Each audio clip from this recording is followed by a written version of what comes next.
Hello again, all my fluffy little friends out there. So today we're going to talk about gatekeeping. And what do I mean by this? I mean sitting there and trying to convince somebody that you are not allowed to be a furry.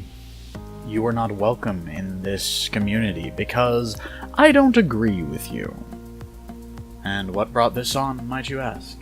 What was the straw that broke the fox's back? Well, let me tell you. It can grate on the nerves when somebody comes up and says, "You don't believe the same thing that I do, so you are not welcome in my community."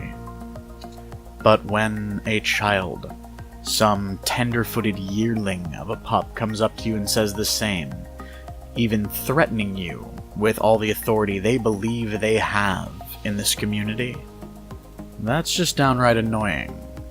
So, I'm going to welcome this individual to the community by giving them a history lesson. You see, there have been countless people who have tried to gatekeep this community before you. There have been countless groups that have said, well, you don't believe the same thing as us, you're not like us, so you don't deserve to be here. Dio Toss Devil and Dogpatch Press, for example. Two of the people behind all the hatred and malice that gets sent towards the furry raiders. A group that, if memory serves, this individual was part of for a while. How about the known hate group that decided that anything sexual in the fandom was repulsive and not allowed? The same that claimed that being gay was an atrocity, and that homosexuals in the community should be wiped from existence. Or how about all the groups out there that have said that if you're a furry, you're a zoophile, or a pedophile, or something nasty like this? Groups like Something Awful. Or how about any of the groups in the 90s that fought against dark furs, saying that if you were black of skin, that you didn't belong here, and that you weren't allowed to be a furry? We have had people trying to gatekeep our community ever since its inception. We've even had people claim that, oh, you don't have a fursuit? Well, then, you're not really a furry now, are you? You see, there's a reason why our community seems so open and so accepting. Technically to a fault, and that's because it is. There is no prerequisite to being a furry. There is nothing anyone can say to tell you that you are not the way you feel, or you don't like the things that you like.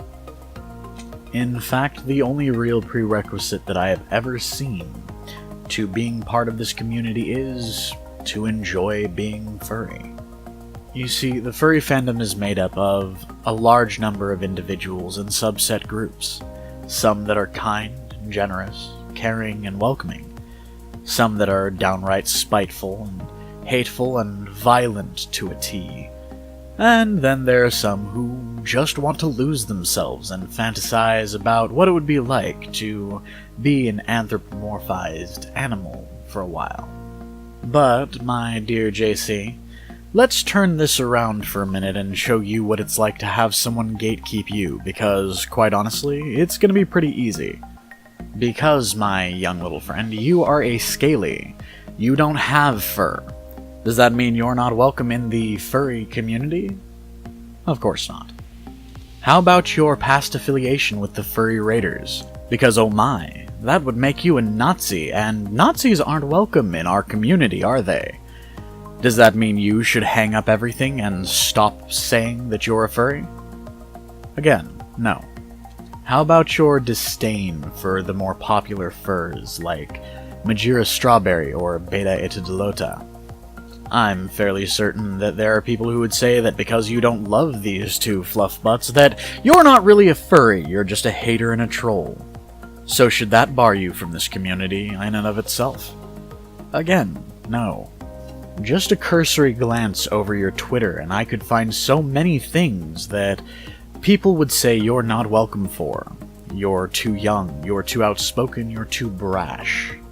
You're too willing to hate and too willing to be blinded by accusations against others, or maybe you're not willing enough to be led by those who want to dictate how the community should be run.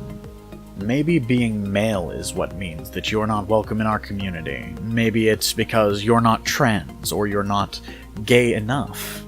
Maybe it's because you're too sexual, or oh my, perhaps you're not sexual enough. I mean, after all, we here in the furry community are all perverts and degenerates, right? But in reality, none of these will actually bar you from being part of the community, and honestly, none of them should. So, before the next time you go and try to tell somebody that they don't have the right to be in your community, think for a minute. Is there nothing similar between you and them? Have you not done anything in your history that might make you seem worse than they do now? Is there no chance that at some point in your future you'll be accused of something worse than what they've been accused of? And, you know, I'm not exactly the religious type, but perhaps a Genesius wolf will agree with me when I say, obey the golden rule, do unto others. Hate begets hate, and if you decide to be one of the spiteful few, just remember that you have to be perfect, because if you do something, or say something, or act in a certain way that the other hateful few do not like, well then, you'll just be another monster that they accuse of something horrible to drive you out of their community. But for now, this is all I have to say, so until next time everybody, bye!